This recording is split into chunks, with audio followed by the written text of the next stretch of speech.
আসসালামু আলাইকুম রহমতুল্লাহি ওয়া বারাকাতুহু। আজ আমি কথা বলতে এসেছি ব্রিটিশ আমলে উপমহাদেশের মানুষের জীবনযাপন কেমন ছিল। একটা সময় ছিল যখন এই উপমহাদেশের সূর্য উঠত ইংরেজি শাসকদের জন্য, আর সাধারণ মানুষের দিন কাটত অনাহার, খাজনা আর নিঃশ্বাস চেপে রাখার জীবনে। ছিল ব্রিটিশ আমলের বাস্তবতা, যেখানে বেঁচে থাকাই ছিল একটা সংগ্রাম। চলুন আজ ফিরে দেখি সেই অজানা ইতিহাস। আপনি কি কখনো ভেবে দেখেছেন? আজকের ভিডিওতে আমরা ফিরে যাব 1757 থেকে 1947 সাল পর্যন্ত, সেই দীর্ঘ শাসন আমলে যখন ভারতবর্ষ ছিল ব্রিটিশ শাসনের অধীনে। চলুন দেখে নেই কেমন ছিল তাদের জীবন, কষ্ট, সংস্কৃতি আর সংগ্রাম। ব্রিটিশ আমলে সমাজে ছিল বিশাল বৈষম্য। একদিকে ছিল জমিদার, নবাব আর রাজা বাদশাহদের প্রসাদ, আর অন্যদিকে ছিল দরিদ্র কৃষক, শ্রমিক, মজুর।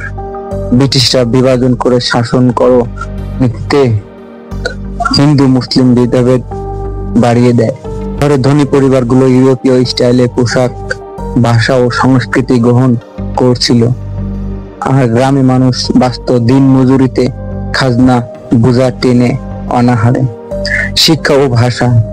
ব্রিটিশ ইংরেজিতে শিক্ষার প্রসার ঘটায়, মূলত প্রশাসনিক কাজে উপযুক্ত কর্মী তৈরির জন্য। ম্যাকলের মিনিট অনুযায়ী পাশ্চাত্য শিক্ষা ছিল গুরুত্বের শীর্ষে। ফলে গড়ে ওঠে এক শ্রেণীর বাবু সমাজ, যারা ইংরেজিতে কথা বলতো, কোট প্যান্ট পরতো।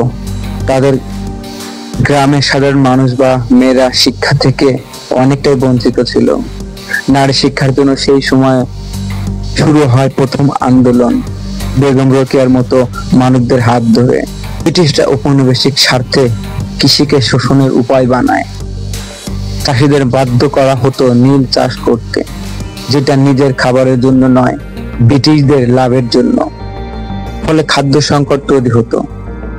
বাংলায় ঘটে ভয়াবহ দুর্ভিক্ষ 1943 সালে, যার ফলে মারা যায় লক্ষ লক্ষ মানুষ। শ্রমিকদের জোর করে নিয়ে যাওয়া হতো ব্রিটিশ কলোনিতে, দক্ষিণ আফ্রিকা, ক্যারিবিয়ান দ্বীপপুঞ্জে, চুক্তিভিত্তিক দাসশ্রমে। নারীর জীবন। ব্রিটিশ আমলে নারীর জীবন ছিল আরো কঠিন।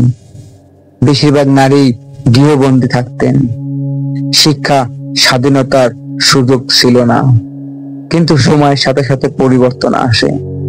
বেগম রোকেয়া, ঈশ্বরচন্দ্র বিদ্যাসাগরের মতো মানুষদের চেষ্টায় নারী শিক্ষার আলো ছড়াতে শুরু করে।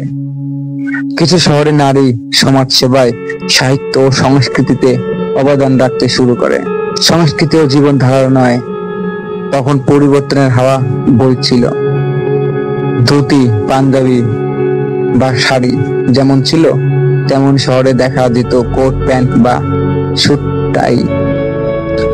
কলকাতা, ঢাকা এবং লাহোরের শহরে গড়ে উঠেছিল থিয়েটার, কফি হাউস, কাব্য চর্চা, সাহিত্য সভা।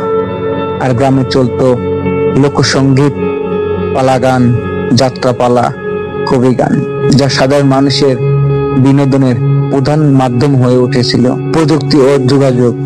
ব্রিটিশরা রেলপথ, টেলিগ্রাম আর ডাক ব্যবস্থার উন্নয়ন করে, মূলত তাদের প্রশাসনিক আর ব্যবসার সুবিধার জন্য।